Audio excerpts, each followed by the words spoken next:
తల్లిదండ్రుల యొక్క ప్రేమ అనేది ఎలా ఉంటుందంటే పిల్లలకి చిన్న దెబ్బ తగిలితేనే మనసు విలవిల్లాడిపోద్ది. అలాంటిది మన బిడ్డలో ఏదో లోపం ఉందని తెలిస్తే అసలు తట్టుకోగలమా?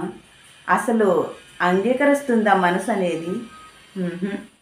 అందువల్లే నిజంగా లోపం ఉందని మనకి చిన్న అనుమానం వచ్చినా సరే ఏం కాదులే, పర్వాలేదు, చిన్న వయసే అని కొట్టిపారేస్తూ ఉంటాము. దానివల్ల అతి పెద్ద ప్రాబ్లం ఏర్పడద్దని, లైఫ్లో చాలా నష్టం కలుగుద్దని అస్సలు ఊహించము ఎవరము కూడా. దానికి ఒక ఎగ్జాంపులే నేను.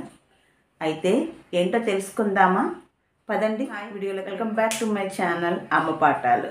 అందరూ ఎలా ఉన్నారండి? మేమైతే చాలా బాగున్నాము. ఈరోజు వీడియో వచ్చేసి తల్లిదండ్రులు నిజంగా ఏదైనా లోపం ఉంటే పిల్లల్లో త్వరగా అంగీకరించకపోవడం వల్ల ప్రాబ్లం ఎక్కువ అవుతుందేమో అనేది అనుమానం మాత్రం కాదు, నిజము.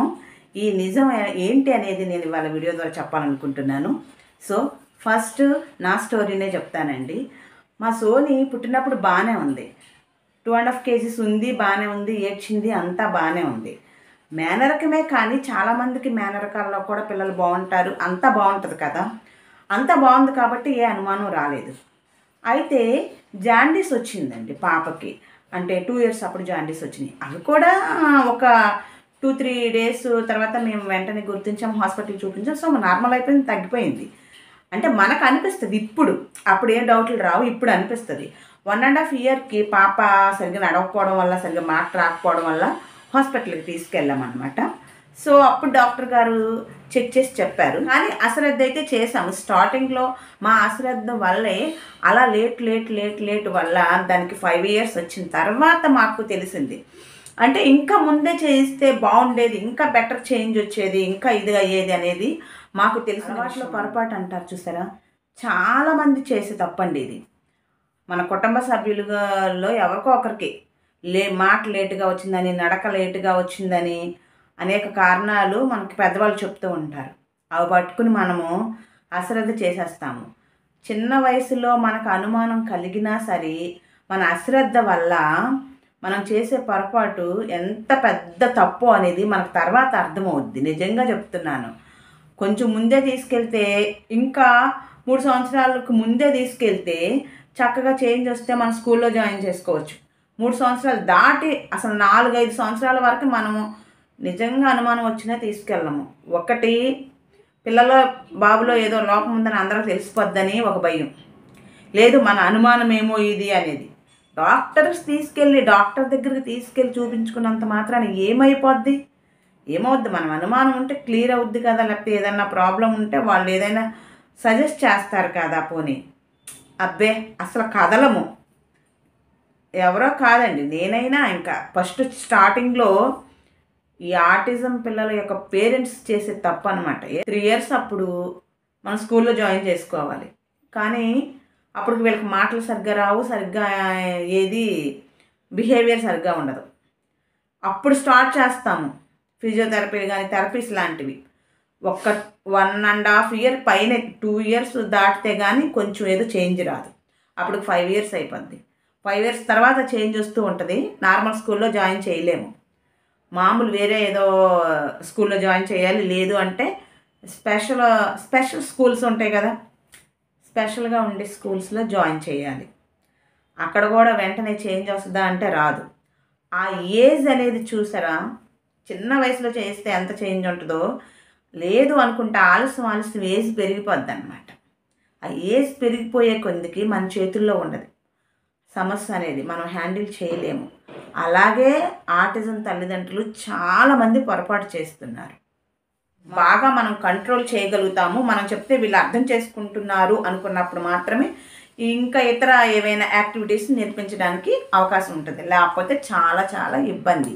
ఫస్ట్ ఆఫ్ ఆల్ ఏంటంటేనండి, పిల్లల్లో ఉన్న ప్రాబ్లమ్ని పేరెంట్స్ గుర్తించినా సరే దాన్ని యాక్సెప్ట్ చేయకపోవడం, అంగీకరించలేము. క్యాండిల్ పద్ధతి చాలా ఇంపార్టెంట్ అండి. ఆ క్యాండిల్ పెట్టి మనం చేయించేటప్పుడు ఐ కాంటాక్ట్ అన్నమాట. దృష్టి అటు ఇటు మరల్చకుండా క్యాండిల్ వైపే చూడడం, అలా నేర్పించటం వల్ల మనం చెప్పేటప్పుడు మన మాటను కూడా వాళ్ళు సరిగ్గా వింటారు. మైండ్లోకి ఎక్కించుకుంటారు. ముందు మన మాట వింటేనే కదా తిరిగి వాళ్ళకి పలకాలి అనిపిస్తుంది. ఈ క్యాండిల్ పద్ధతి కూడా ఒకటి, రోజుకి ఒక 20 నిమిషాలు చేయించాలండి. ఇంకోటి ఏంటంటే బొమ్మల ద్వారా, రోజువారీ ఆడుకునే బొమ్మల ద్వారా స్పీచ్ థెరపీని ఈజీగా నేర్పించవచ్చు. బొమ్మలు ఆడుకుంటున్నప్పుడు మనం కూడా ఒక పిల్లల్లాగా మారిపోవాలండి. ఏదో చెప్పు చెప్పు పలానా మాట అంటే పిల్లలకి ఇంట్రెస్ట్ ఉండదు, చెప్పరు అలాగా. స్పీచ్ థెరపీ చెప్పే వాళ్ళు కూడా అలాగే చెప్తారు. అలాగే ఇప్పుడు కాకపోతే ఏంటంటే ఇప్పుడు అన్నీ మారిపోయినాయి. స్పీచ్ థెరపీలు రూమ్లో తీసుకెళ్ళి అక్కడ ఏం చెప్తున్నారు, ఏం చేస్తున్నారో మనకు తెలియదు. సో ఇదంతా పడున్న పేరెంట్స్కి తెలుసు కాబట్టి నేను చెప్తున్నాను. ఆడుకునే బొమ్మను తీసుకొచ్చి అక్కడ ఒక గేమ్ క్రియేట్ చేయాలి. క్రియేటర్గా పేరెంట్ మారిపోవాలన్నమాట. నాకు తెలిసింది చెప్పాలంటే ప్రతి తల్లి కూడా ఒక డాక్టర్లా మారిపోవాలి. ఎప్పుడైతే డాక్టర్లా తల్లి మారద్దో అప్పుడు పిల్లలకి ఆటోమేటిక్గా అన్నీ వచ్చేస్తాయండి. టైం పడుతుందేమో కానండి, చాలా చాలా చేంజ్ అయితే వస్తుంది. బొమ్మల్ని వీళ్ళు రోజు ఆడుకునే బొమ్మల్ని దగ్గర పెట్టుకుని ఒక స్టోరీ క్రియేట్ చేసి, ఇది ఇలాగా, ఇదొక అడవి, ఇదొక లైను, లేకపోతే ఇది ఇలా ఇలా ఇలా అంటూ క్యారెక్టర్స్ ఇచ్చి అక్కడ ఒక స్టోరీ డిజైన్ చేసి అవేం చేస్తున్నాయి, ఇప్పుడు ఏం చేయాలి, తర్వాత ఏం జరుగుద్ది అన్నట్టు ఒక ఇంట్రెస్ట్ని క్రియేట్ చేసి చెప్తూ ఉండాలి. అదొక టైప్ ఆఫ్ కుడివైపుకి, అలాగే తిరిగి ఎడమ వైపుకి తీసుకువస్తూ క్యాండిల్ని చూస్తూ ఉండమని మనం చెప్పాలి. వాళ్ళు క్యాండిల్ని మాత్రమే చూసేలాగా మనము వాళ్ళని చూడమని అంటూనే ఉండాలన్నమాట. స్టార్టింగ్లో ఏదో వాళ్ళకి ఆటలాగా అనిపించిన పోను పోను ఇది ప్రాక్టీస్ అయ్యే కొద్దికి కూడా వాళ్ళు దృష్టి అటు ఇటు మరల్చకుండా ఒకే వైపున చూడడము, అంటే కాన్సంట్రేషన్ చేస్తారనమాట. అది అయితే మాత్రం బాగా అటు ఇటు కదలకుండా కూర్చోవడము, ఇది హైపర్ ఉన్న పిల్లలకి చాలా యూజ్ అవుతుంది అనమాట. అలా చూడడము కూడా చాలా బాగా వర్క్ అవుద్ది అనమాట. నేను క్యాండిల్ ఊదమని చెప్తున్నాను. స్టార్టింగ్లో చెప్పాను కదండి, భయపడేదని, ఊదేది కాదు అసలు. ఇప్పుడు ఊదడం కూడా నేర్చుకుంది. అది ఊదే వరకు నేను అలా అంటున్నాను, ఊదిందనమాట. సో ఇదొక వాళ్ళకి నచ్చినట్టు వాళ్ళకి ఇష్టమైన రీతిలో మనం చెప్పగలుగుతున్నామా లేదో అనేది ఒకసారి మనం గమనించుకోవాలి. ఎందుకంటే మనకి రావాలి అని చెప్పేసి బలవంతంగా ఏదో చెప్పంటే వాళ్ళు అసలు వినిపించుకోరు, వాళ్ళకి రాదు. వాళ్ళకి నచ్చింది ఏమైనా మ్యూజిక్ కానీ ఇంకేదైనా ఉంటే అప్పుడు ఆ సాంగ్స్ ప్లే చేస్తూ అదేం పాట అంటూ, అదేం మూవీ అంటూ, అదేది నువ్వు అంటూ, నువ్వు పాడి చూపించు అంటూ మనం అంటూ ఉండాలి. ఇంకొకటి ఏంటంటే ఇక్కడ థెరపీ లాగా అనుకోకూడదండి. సహజంగా ఇంట్లో ఎలా మాట్లాడుతున్నాము, వాళ్ళు ఏదైనా తప్పు పాడినా తప్పు మాట్లాడినా మనము అనుకోకుండా మనకు నవ్వు వస్తుంది. ఎవరైనా సహజంగా జరిగేది ఇంట్లో. ఈ పిల్లలు కదా బాధపడతారని మనము యాక్టింగ్ చేయకూడదు, అక్కడ నవ్వేసేయాలి. తప్పు పాడారనో లేకపోతే తప్పు చెప్పారనో మనం నవ్వినప్పుడు వాళ్ళు ఎలా ఫీల్ అవుతున్నారు, ఏం అర్థం చేసుకుంటున్నారు అనేది కూడా మనం అబ్జర్వేషన్ చేయాలి. అంటే మన పిల్లలు వీళ్ళ తర్వాత పుట్టిన పిల్లల ద్వారా అనిపించటము చేయడము, మనం అనవద్దనపోయినా వాళ్ళు అనేస్తారు అనుకోండి, కొంత వాళ్ళ ద్వారా కూడా చాలా మట్టుకి వీళ్ళు నేర్చుకుంటారు. మా బాబు ఉన్నాడు, దాంతో ఆర్గ్యూ చేస్తాడనమాట. వద్దన్నా వినడం, ఏదన్నా అంటే నవ్వుతూ ఉంటాడు, ముసలమ్మ అంటాడు, ముసలమ్మ క్యారెక్టర్స్ లాగా ఫన్నీ చేస్తున్నావు అని దాన్ని ఆట పట్టిస్తూ ఉంటాడు. అది ఫైట్ చేస్తుంది, దానికి వచ్చి రానట్టయినా గొడవ పడద్ది, డిషం అని అరుస్తుంది. అలాగా కూడా నెక్స్ట్ ఉన్న పిల్లలతో కూడా కమ్యూనికేషన్ బాగుండేలాగా మనం చూడాలి.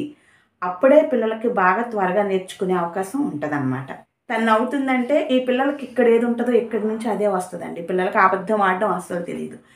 ఇలాగా ప్రతిదాన్ని గేమ్లా డిజైన్ చేసుకుని మన ఇంట్రెస్ట్ని క్రియేట్ చేస్తూ స్పీచ్ థెరపీ అనేది చెప్పాలి.